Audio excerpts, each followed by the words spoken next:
Alain Armand, bonjour. Bonjour Monsieur Dupuis. On est à un petit peu plus d'une semaine des élections. J'imagine que vous êtes sur le terrain, je vois que vous avez des yeux qui sont un peu fatigués. Comment se passe tout. Comment se passe votre campagne? Bon. Bien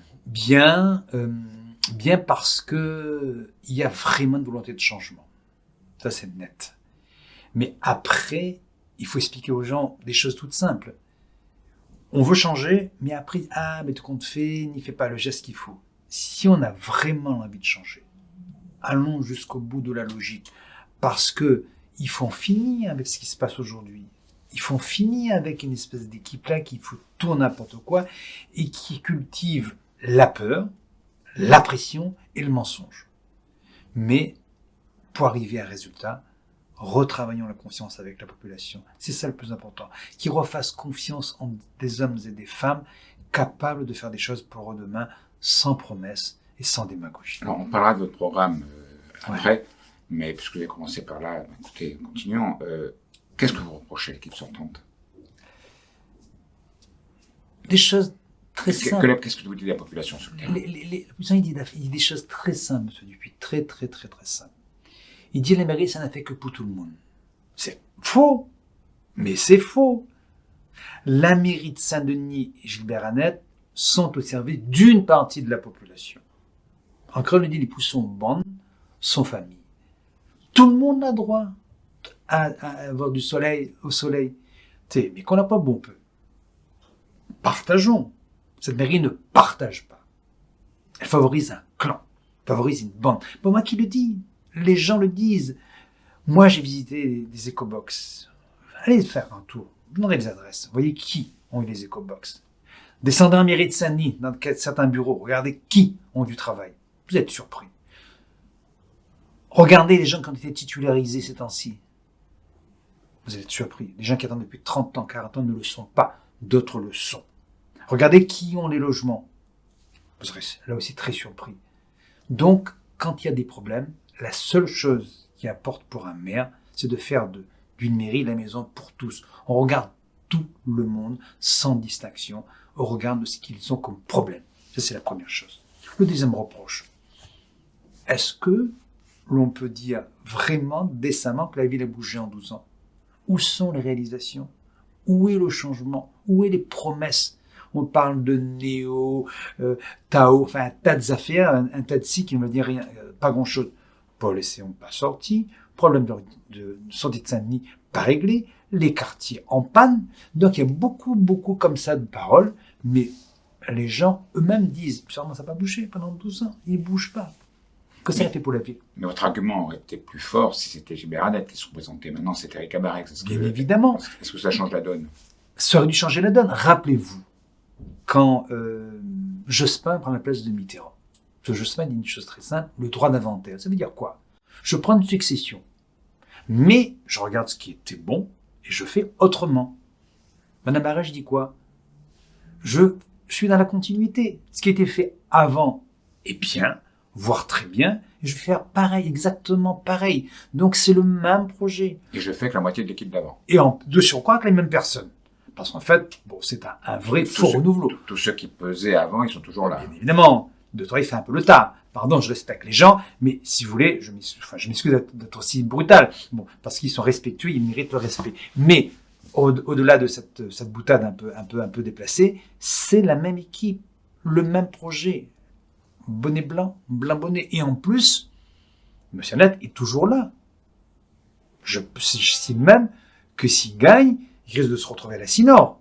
Ça se dit pas. Donc, Mme Barège, forcément, mairie de Saint-Denis, et M. Annette à la Sinor. C'est ce qui est prévu. Donc, c'est la même chose. C'est la continuité. Donc, on ne peut pas voir dans le changement de tête de liste un changement de politique, de programme et de projet. Alors, je comprends que vous critiquiez, mais il y a quand même eu des choses qui ont été faites en 12 ans. Tout est sûr, ajouté. Mais surtout pas. Moi, je l'ai dit, le bilan de la maire n'est jamais négatif à 100%. Jamais. Et moi, je pense qu'il y a des choses bonnes de fait. La gratuité pour les cantines, la gratuité d'une partie forcément dans les bus. On va pas les énumérer, ils disent mieux que moi. Mais il y a suffisamment de choses pas faites ou mal faites pour changer. Prenons l'exemple, par exemple, de l'école. Eux, ils disent, c'est important de faire un peu d'anglais, un peu de yoga. Je ne suis pas contre. Moi, je fais un peu de karaté, enfin, de tai chi, non pas de yoga, mais à chacun son truc. Pourquoi pas? Quand l'anglais, c'est 2 mots d'anglais. C'est pas, bon, 2 mots, c'est vraiment 2 mots. Mais, pourquoi pas? Moi, je dis, revenons à l'essentiel. On a des marmailles à l'école entre 9 ans et 11 ans qui ne maîtrisent pas les savoirs de base. Lire, compter, écrire. Notre projet est de dire la chose suivante. Reprenons dans les quartiers tout ce qui est accompagnement scolaire, études surveillées, devoirs, enfin, toutes ces histoires qui aideront les marmailles à être bons à l'école pour passer en 6e dans de bonnes conditions. Avantage, ça crée de l'emploi, ça crée de l'activité, ça réouvre les quartiers, ça réouvre des maisons de proximité et tout le monde est content. Faisons pas semblant d'être une espèce de modernité alors que la base n'est pas faite. Donc je préfère, moi, un projet école de la réussite qui se base sur les savoirs fondamentaux, en mettant en place des choses dans les quartiers avec des jeunes diplômés, que de faire semblant de faire un peu d'anglais et de yoga. Voilà un exemple entre 1000. On peut forcément les énumérer. Mais je pense... Bon, parce que le bac, il n'y aura pas une épreuve de yoga. De surcroît. Mais en plus, on est au XXIe siècle. Depuis. Il n'est pas tolérable d'avoir encore, dans notre système scolaire, c'est la faute à personne, mais c'est une réalité, des enfants qui soient soit illettrés, soit analphabètes. C'est pas pensable. Je pense qu'il faut avoir comme projet social de faire en sorte qu'au bout de 6 ans, avec l'éducation nationale, avec les parents, on n'est plus d'illettrés à la sortie du CM2. C'est un projet fort que l'on tente de mener. Moi, quand je vais sur le terrain et que je parle avec les gens, il y a une récrimination qui revient souvent, c'est la saleté de la ville. Oh là là. Qu'est-ce que vous proposez pour ça? Alors, 2 ou 3 choses toutes simples. La première, je commence par la chose la plus difficile, quoique, pour que la ville soit propre, faisons en sorte que nous-mêmes on salisse moins. Il faut dire les choses comme ça, monsieur Dupuis. Que chacun se prenne en main. Qu'on fasse... Qu'on soit moins ma cote. Comme on dit encore, nous-mêmes ma cote. Moins cochon, moins ma cote. On est trop ma cote des fois. Mais c'est une question d'éducation, ça s'apprend à l'école ou ailleurs. Pense que il faut qu'on soit moins ma cote. C'est la première chose. La deuxième chose, il faut optimiser les moyens mis en place. Il faut avoir une volonté. On a l'impression que la ville ne se préoccupe pas de la propreté et du fleurissement. Mettons en lien avec la Cinor, avec la ville, de vraies équipes, un vrai service qui s'occupe de la propreté et du fleurissement. Et la troisième chose, c'est aussi dans mon projet. Si, au sein des quartiers, ce sont les habitants qui se chargent un peu beaucoup de l'entretien, avec les bailleurs sociaux, ces autres qui mettent propre, ces autres qui arrangent, ces autres qui... Il y a des tests qui ont été faits au chaudron, notamment. Il faut optimiser cela. Mais attention, donnant. Le gars qui bosse dans une assoce, qui nettoie son quartier, s'il déconne, au lieu de rentrer 8 heures, il rentre à 9 heures. Pas toujours trop bien droit. On arrête avec lui. Mais gardons le principe de base que de se dire, c'est nous qui habitons là, c'est nous qui prenons en charge notre quartier, sa propreté, son intégrité ou autre. Ce qui veut dire que quand la population est participative, double avantage, ça crée de l'emploi pour les gens des quartiers, et en même temps, on est partie prenante.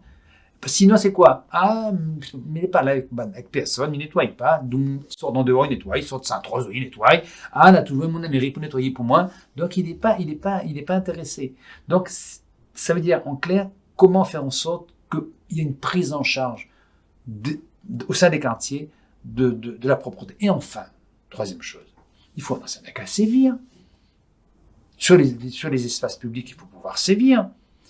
On éduque, on prévient, mais dans certains cas, il faut cogner. Il n'est pas normal, peu importe les lieux, qu'il y ait des endroits, il n'y a pas assez de sévérité. Il dit, la loi n'est pas assez sévère.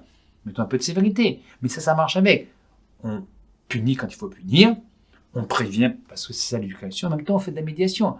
Les gars, fais pas ça, comme ci, comme ça. Donc, il faut avoir ce projet-là. Il n'est pas pensable qu'une ville comme Sanif, grande capitale de l'outre-mer, la plus grande ville, on est dans un état où la ville est sale. Enfin bon, c'est même ça, c'est sale. Vraiment sale. Est-ce que vous avez prévu quelque chose, par exemple, pour les encombrants? Parce que en fait, quand on dit que la ville est sale, c'est souvent aussi à cause des encombrants. Il y a soi-disant un jour de collecte, on demande aux gens de le déposer la veille. En fait, on s'aperçoit que depuis 15 jours avant, ils commencent déjà à mettre, et que donc, pendant 15 jours, on a des fauteuils cassés, des frigidaires cassés, etc., etc. Moi, j'habite à Montgaillard. Je passe régulièrement devant le Créolia. C'est un hôtel 3 ou 4 étoiles, je ne sais même pas combien, dans lequel il y a des touristes qui démarquent. En face du portail, vous avez un dépôt d'ordures. Ce sont les dépôts d'encombrants qui est là en permanence. Quelle image on donne? Qu'est-ce qu'on peut faire? Comment réformer ce système des encombrants? Est-ce qu'il ne faudrait pas mettre des containers pour que les gens puissent mettre leurs choses à l'intérieur, qu'au moins ce soit moins vu? Qu'est-ce qu'on peut faire pour résoudre ce problème?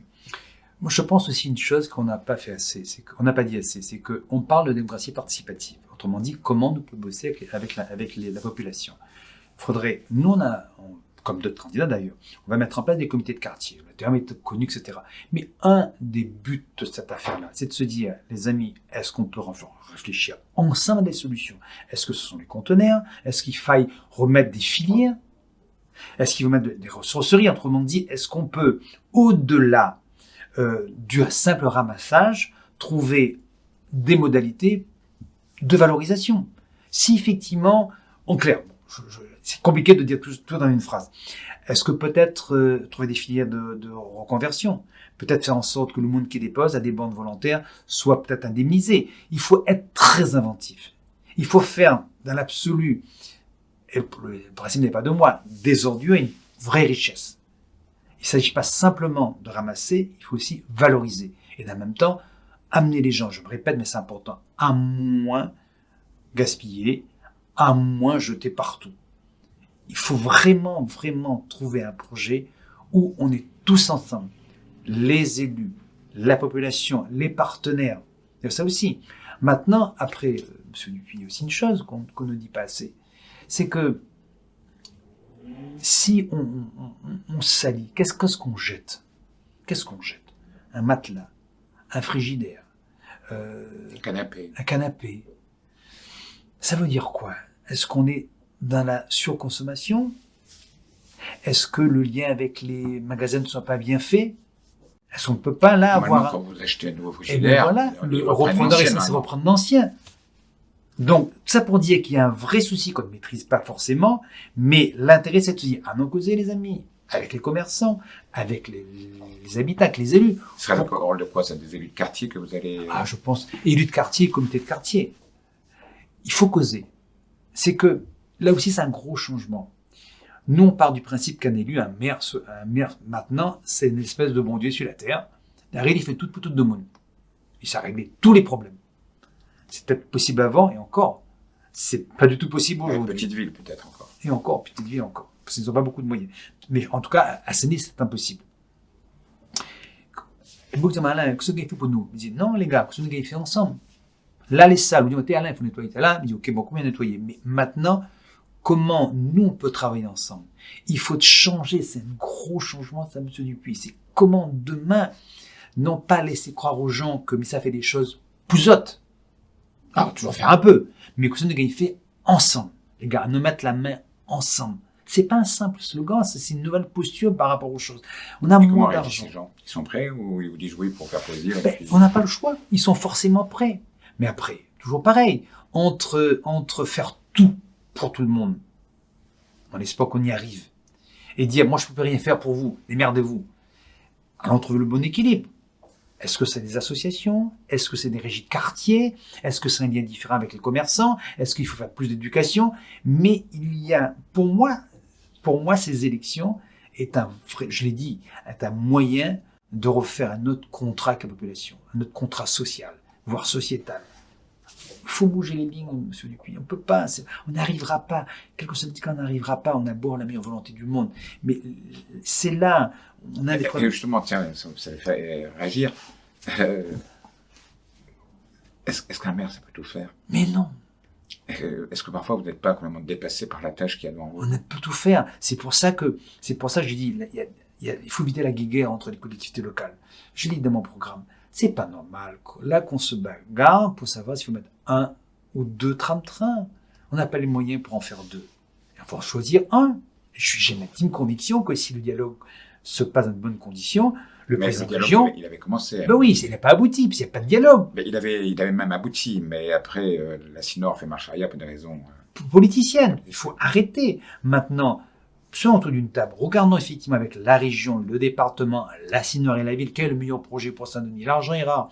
Donc, Allons optimiser, allons faire en sorte effectivement qu'on arrive à s'entendre entre nous, au-delà de nos différences politiques, parce que ce qui prime, c'est l'intérêt de la population. C'est une chose. Deuxième chose, que les gens se prennent encore plus en main et qu'on arrive à trouver des solutions un peu originales sur la propreté de son environnement. Peut-être revenir à des choses au niveau des quartiers. Un autre exemple, la consommation. J'en parlais hier ou avant-hier à la montagne. On descend 1 heure de route pour aller acheter son pied de salade ou son volaille pays au marché forain du Jourdon ou des Camélias. La montagne est un endroit où ça y plante, ils soignent les animaux.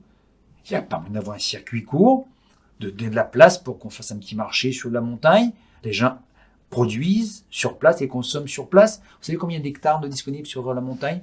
200 hectares de disponibles. De terre, en friche. Tiens là-dedans, centaines que les pas exploitables. Il reste 100 hectares de disponibles.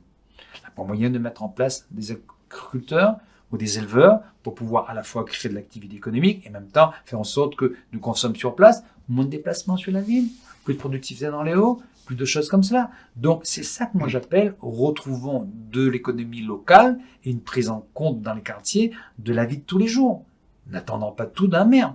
Alors on a parlé de propreté, on a parlé d'accaparement de moyens municipaux.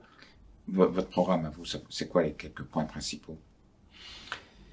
On l'a dit, de l'humain, encore de l'humain, mais au-delà du slogan.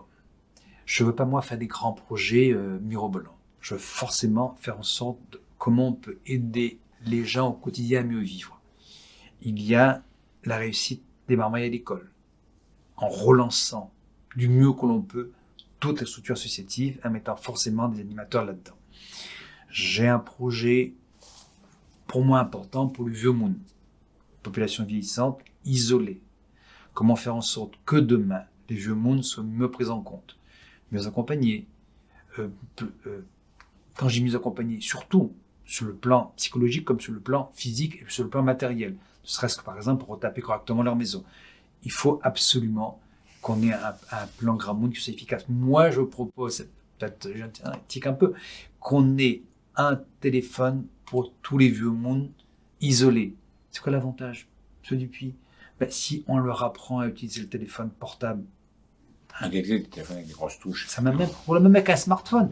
Mais il veut que le vieux monde il est capable de prendre son téléphone, de quoi c'est un petit garçon à Paris ou à Saint-Joseph. Mais il veut demain, quand il a une petite difficulté, il appelle son médecin ou son infirmier. Mais il veut forcément qu'il est plus isolé.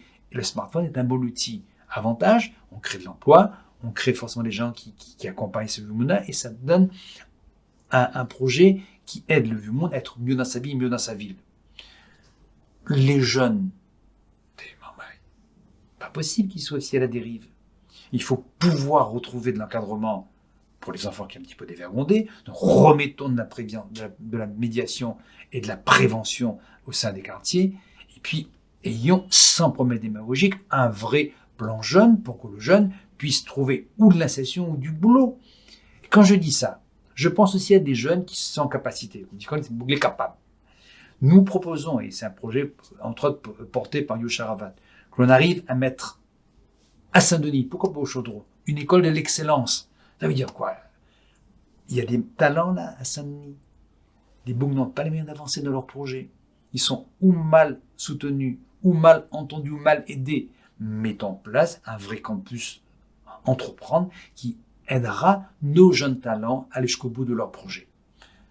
Sur le logement, je l'ai dit, je suis pour... Je m'arrête 2 secondes sur les jeunes. Oui. Les gens l'ignorent peut-être, mais vous avez été un grand sportif. Oui. Je vous ai connu à l'époque à Joinville, à l'époque où on jouait ensemble. Vous êtes karatéka à Émérite. Est-ce qu'il n'y a pas quelque chose à faire pour les jeunes dans le domaine du sport? J'ai l'impression qu'on a régressé à Saint-Denis. Ouais. Alors, merci de la question, parce qu'en fait, dans le campus entreprendre, on dit attention, c'est pas seulement faire des startups pour faire de l'informatique. C'est aussi en matière de culture et de sport. Sur le sport, par exemple, moi, je pense qu'il y a moyen peut-être de faire vraiment 2 choses. 1, comment on peut favoriser l'élite sportive pour qu'ils arrivent jusqu'au bout de leur capacité physique et sportive. Et deuxièmement, comment on les reconvertit. Quand on a flambé, comme karatéka, boxeur ou autre, ou footballeur, à 25 ans, c'est fini. 30 ans plus tard, c'est fini. Qu'est-ce qu'on fait après? Il faut trouver un job. il faut trouver une continuité. Est-ce qu'on ne peut pas préparer avec les clubs la reconversion de ces sportifs-là pour que demain, ils soient à nouveau au service des plus jeunes? Faire de l'insertion par le sport. Mais déjà, les clubs, est-ce que les clubs aujourd'hui sont suffisamment aidés? Moi, je pense par exemple au CCSD, il y a eu pas si longtemps que ça, le CCSD était un club qui était leader du championnat de la Réunion. Là, on a 3 clubs en première division, on a 3 clubs. Ça va être pas facile à gérer. Mais c'est pareil, 3 clubs. Je sais pas comment on va faire, franchement, je ne sais pas, mais l'idéal pour une ville, c'est d'avoir un seul club, il y en a 3. Bon. Mais ce qui est certain, c'est que les clubs ne sont pas aidés suffisamment. Le problème, c'est qu'il y a Rose, Niemzot toutes. Donc, c'est Crête d'Or, il y a Rose tout le monde, sans distinction. Certes, il faut aider les petits clubs, mais aidons que l'aide que l'on donne aux associations soit une aide qui soit équilibrée et juste. Si un club a besoin de plus, on lui donne plus, il n'y a pas de souci par rapport à cela. L'idée, c'est de se dire qu'on n'est pas dans une espèce de politique où on arrose pour arroser parce qu'on fait du clientélisme. L'idée, c'est de se dire comment on accompagne les petits clubs pour qu'ils fassent un sport de loisir, comment on accompagne les gros clubs pour qu'ils soient vraiment demain un lieu où l'on arrive à faire aboutir l'élite réunionnaise. Et moi, je suis intimement convaincu que pour la culture ou pour le sport, on a des pépites à la Réunion, des marmailles que des talentueux et qui méritent demain d'être au service des autres, après avoir fait soit une carrière sur autre chose. Oui, monsieur Dupuis, oui, il faut absolument que notre jeunesse, parce qu'elle est talentueuse, arrive à trouver sa place. Et sa place, c'est quoi? C'est d'être au service des autres. Nous jouons gagnant-gagnant. Les ligues sont tout ce qu'il n'a pas gagné, si c'est un salarié ou un animateur, peu importe. Et ensuite, face à cela, il redistribue, il redonne, il reapprend. Et ça, c'est un projet social humain. Donc tout ça pour dire que on fera les grands projets. Alors on n'a pas le temps d'aborder tous les projets, mais rôtissons tout cela. C'est repartageons le sportif qui peut donner un coup de main dans les quartiers, le marmaille qui arrive un petit peu à l'école, qui peut demain encadrer les jeunes parce qu'il est en retard à l'école, la personne qui aime le vieux monde, qui pourra forcément briser l'isolement, le médiateur de nuit qui a besoin forcément non pas forcément des gros bras, mais qui est capable demain de compléter la sécurité au sein de la ville avec les polices municipales, la police nationale.